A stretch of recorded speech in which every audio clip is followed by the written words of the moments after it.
Dubai के लिए, UAE के लिए, अमेरिका के लिए, और खुदावंद की शांति आए प्रार्थना करते अपने हाथों को उठा के ऊंची आवाज में अपने हाथों को उठा और प्रार्थना करेंगे खुदावंद की शांति हो, युद्ध के सारे माहौल खत्म हो। जो लोग फंसे हैं एयरपोर्ट्स पर, अलग अलग देशों में, खुदावंद करे उनके संग हो, साथ हो। सब देशों के मुखी बैठे और मसले को हल करें, अपने हाथों को उठाएंगे। कोई भी व्यक्ति, अंधकार की शक्तियां, कोई मौत का आत्मा उनकी जिंदगी में कार्य न कर सके, अपने हाथों को उठा के प्रार्थना करें।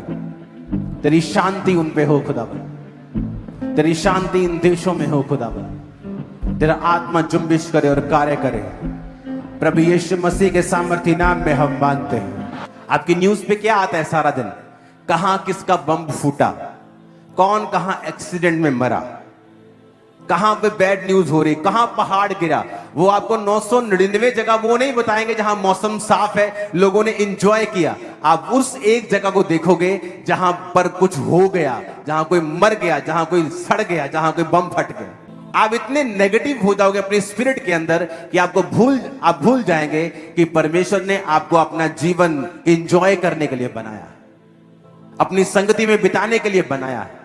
आप इतना कुछ इंटरनेट पे देख लोगे। मैंने बहुत से लोग देखे अपने परिवार में भी, इंटरनेट पे सारा दिन सारी खबरें देखते हैं।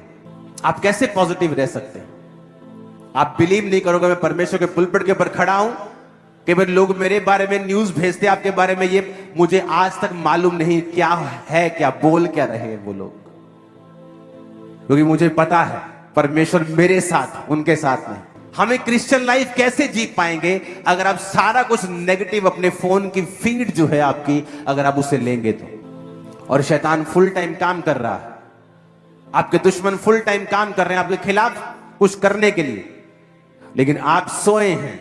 तो मेरे स्पिरिचुअल फादर ऐसा बताते हैं कि दुश्मन तुम्हारा जब तुम्हारे खिलाफ कुछ प्लॉट कर रहा है, तुम भी इंतजार ना करना और अपने आप को प्रार्थनाओं में दे देना, क्योंकि प्रार्थना एक छुपने का स्थान है। प्रार्थना दुश्मनों को अंधा करती है। प्रार्थना खुदा का फेवर तुम पर लेके आती है और तुम पहले से जीत चुके हो, यह भविष्यवाणी है। शैतान कुछ नहीं कर सकता, वो ऑलरेडी हारा हुआ है। खुदा ने कहा यहोशू वो सामने नगर देख, तेरे हाथों में देता हूं, जा तेरा हो गया वो।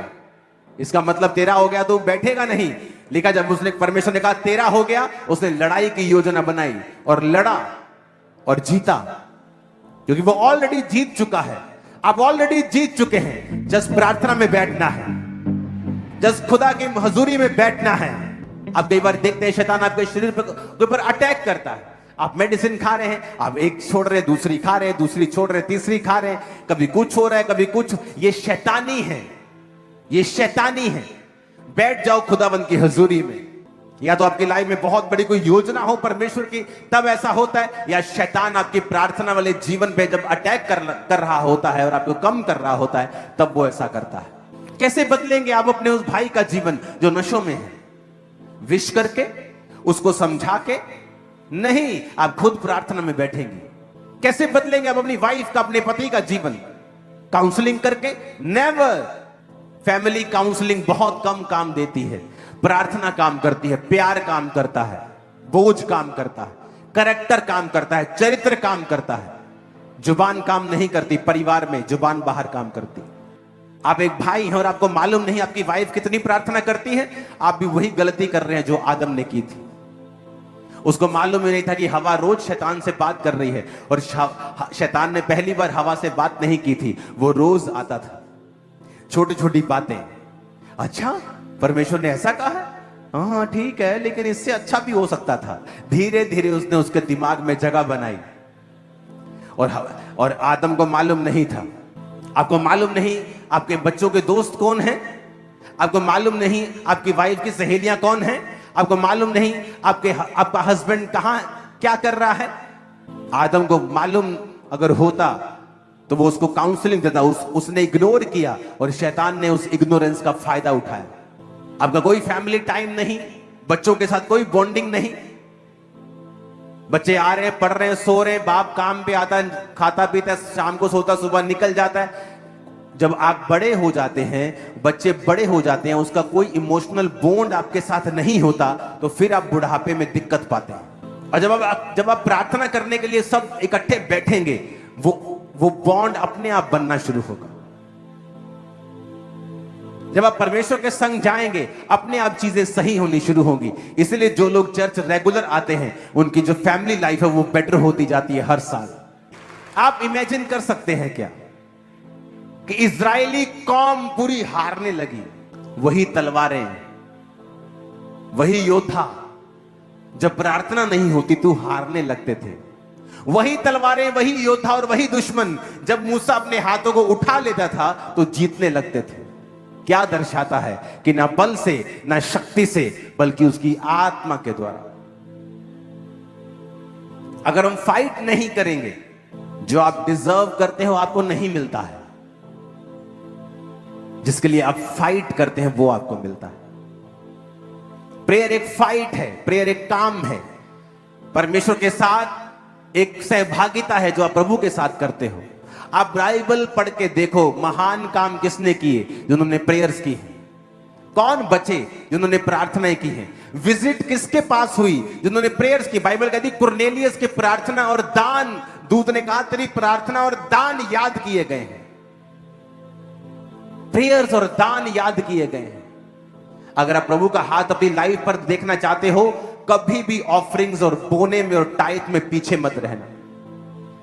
नेवर। मैं टाइट से ज्यादा बोता हूं अपनी लाइफ, अब पर्सनल लाइफ, मेरा पर्सनल की मैं बात कर रहा हूं। मैं टाइट से ज्यादा बोता हूं। मुझे मालूम है परमेश्वर ने मुझे क्या दिया है, क्योंकि जब आप प्रेयर में पूरे होते हैं और आप बोने में पूरे होते हैं, कोई आपकी तरक्की को रोक नहीं सकता। और ये हेवन ओपन करता है आप लोगों के लिए।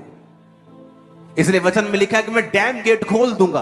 कौन से dam gate? Sluice gate, dam gate, कि बांध के पीछे पानी भरा पड़ा है लेकिन आगे सूखा है, वो गेट बंद है। परमेश्वर ने कहा मेरे पास आशीष है, लेकिन आगे वो गेट बंद अगर रहेंगे तो सूखा रहेगा, लेकिन जब तू टाइट देगा मैं उस स्लूस गेट को खोल दूंगा और आगे पानी को भेज दूंगा। आप क्रिश्चियन होने के बावजूद भी, जब लोगों ने प्रेयर वॉरियर्स के यहां स्टडी की कि बहुत से प्रेयर वॉरियर्स अपने जिंदगी में गरीब रहे, क्योंकि प्रेयर वॉरियर्स को लगता था कि वो सिर्फ प्रार्थना करके परमेश्वर से ब्लेसिंग पालेंगे, लेकिन वो गलत थे। प्रार्थना तो करनी ही है, लेकिन बोना है, क्योंकि बिना बोए हम काटेंगे नहीं। कुरनेलियस की प्रार्थना और दान याद किया गया। दो चीजें, प्रेयर्स करना और दान देना। लेकिन परमेश्वर ने उसको याद किया और उसको, पतरस को उसके घर भेजा, वो बचाया गया, उसका घराना बचाया गया, पवित्र आत्मा का वरदान उन्होंने पाया। यही क्रिश्चियन लाइफ है। Victorious, blessed, without stress. अगर हम प्रार्थना में, पवित्रताई में पूरे हो तो, अगर हम बोने में पूरे हो तो। बाइबल में मिट्टी नहीं चढ़ने देनी है, इसको पढ़ना है हर रात को। कि आप रात को जब इसको पढ़ के आप 10 मिनट की प्रार्थना करने के बाद आप सो रहे हैं, इमेजिन करो परमेश्वर आपके सपनों में आ रहा है। कि वचन से हमें सीख मिलती है कि चाहे हम कॉल्ड हैं, चोजन वन हैं, चुने हुए हैं, योजना बड़ी है, परमेश्वर ने हमारी लाइफ में बड़े बड़े मिरेकल्स किए हैं, तो भी विदाउट प्रेयर्स एनिमी कब्जा करने की कोशिश करेगा। वो शैतान बीमारियों के साथ, अटैक के साथ, वो आपकी लाइफ के ऊपर फिर से अटैक करने की कोशिश करेगा जब आप प्रेयरलेस होंगे। तो आज हम सबको मालूम है कि 8 बजे हमने अलग कर देना है। अगर हमने वो 1.5 घंटा कवर कर लिया, मॉर्निंग प्रेयर कवर कर ली, रात की प्रेयर कवर कर ली, आप ड्राइनेस से बाहर आ जाते हैं हमेशा के लिए। रूल बन गया आपकी लाइफ। और मुझे नहीं मालूम परमेश्वर ने 8 बजे का समय क्यों चुना। शायद इसलिए चुना क्योंकि जो 7 से 10 आप टीवी देखते थे या कनेक्टेड रहते थे दुनिया की चीजों से, परमेश्वर ने वो ब्रेक लगाई है थोड़ी सी। जब एक ब्रेक लग जाती है तो फिर गाड़ी उतनी तेजी से जल्दी भागती नहीं, तो आप उतनी तेजी से शैतान की ओर भाग नहीं पाओगे। जब ब्रेक लग गई आपकी, ये बेस्ट ब्रेक है, ये खुदा की ओर से है, मैं आपको बता रहा हूं। इसलिए मैंने कहा कि आप इस समय को बदले नहीं, चाहे आप फॉरेन में भी रहते हैं, आप फॉरेन ब्रांचेस के मेंबर, आप फॉरेनर, आप फॉलो करते हैं, आप इस समय को चेंज ना करें और 8 से 9:30 ही इस समय को रखें और इसे पवित्र माने। पवित्र करके इसे अलग कर दें कि ये समय मेरा नहीं है, ये परमेश्वर का समय है। कुछ भी आसानी से नहीं होता है। आप बॉडी बिल्ड करेंगे, आपको खलियां पड़ेंगी, आपको मसल्स आपके पेन करेंगे, क्योंकि कुछ आप नया बिल्ड कर रहे हैं, आप स्पिरिचुअल लाइफ को बिल्ड कर रहे हैं। ये आसान नहीं होगा, लेकिन जब आप इसको आपको आदत पड़ जाएगी, आप इसका रिजल्ट देखोगे। इसी साल आप देखोगे, साल के एंड तक आते आते आपकी लाइफ में बेशुमार गवाहियां होंगी, रिजल्ट्स होंगे, क्लियरली विजिबल रिजल्ट्स आपकी लाइफ में। पिछले 1 साल से हर दोपहर को मैं एक ही खाना खा रहा हूं, सिलेक्टिव चीजें। क्या मेरे लिए अच्छा है, क्या मुझे देखना है, क्या मुझे सुनना है, किससे मिलना है, सिलेक्टिव होना चाहिए सब। आपकी स्पिरिचुअल फिजिकल हेल्थ दोनों बेस्ट रहेंगे। ये भी आने दे, न्यूडल भी आने दे, बर्गर भी आने दे, आप हेल्थी नहीं रहोगे। वो भी देख, फेसबुक पे जो आ रहा है कचरा सब आपके दिमाग में जा रहा है।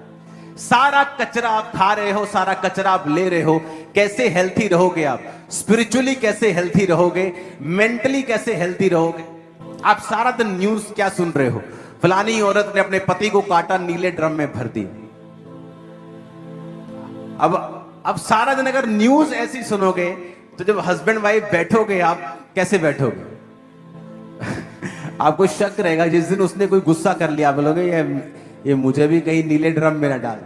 कौन से हस्बैंड ने वाइफ को चाकू मार के मारा, किसने बंदूक मार दी, किसने गोली मार दी? अगर सारा दिन आप ऐसी न्यूज देखोगी, जब आपका हस्बैंड आप पे गुस्सा करेगा, वो लगेगा ये आज मुझे मारने वाला, वही मेरा हाल होने वाला है। जबकि ना उसके दिल में कुछ है, ना उसके दिल में कुछ। हमारे तो ऐसे फोन है, मेरी वाइफ कर मारे ऐसे फोन है जब हम फेसबुक भरते भी नहीं है, फोन पे ही नहीं है, सोशल मीडिया फोन पे ही नहीं है, कैसे खोलेंगे? क्योंकि जब आपके एक चीज की 50% अच्छी चीजें आए, 50 बुरी आए, तो चल पता करे ठीक है। लेकिन जब आपके 99% चीजें बुरी आ रही हो और 1% उसमें अच्छा आ रहा हो, तो इसका मतलब अब आपको अवॉइड करना है और काम के लिए जाना है और काम करके अपना वापस आ जाना है। सोशल मीडिया अच्छा है, लेकिन जब प्रार्थना करनी है, प्रार्थना करो, उसके बाद वापस आ जाओ। आप इतना नेगेटिव जंक गंद अपने दिमाग में भर के पीसफुल लाइफ नहीं जी पाओगे।